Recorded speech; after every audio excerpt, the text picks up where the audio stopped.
Hoekom is iemand uit ons midde weggeneem wat met soveel liefde in die gemeenskap betrokke was? Daar's geen mens wat ek kan dink wat meer vir die gemeenskap gedoen het as hy nie. Ek het vanoggend vir my paal genoem dat ek weet hoeveel pasiënte ingedra is en wat regtig op hulle einde was, en Werner het verskriklik moeite gedoen om hulle terug te bring. Hy was 'n baie joviale mens. Jy het hom gehoor voor jy hom gesien het. En hy was altyd vriendelik, hy het altyd tyd gemaak om te stop en te gesels, en ja, jy sal dit mis.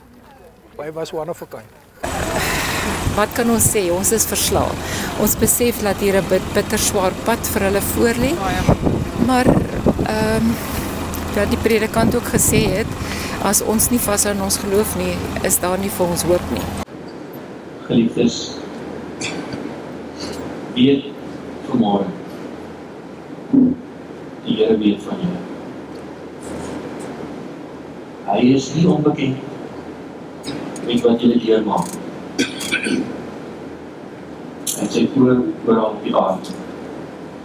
Hy sien julle, hy ken julle stryd. Skin our knees, goodbye my friend, it's hard to die.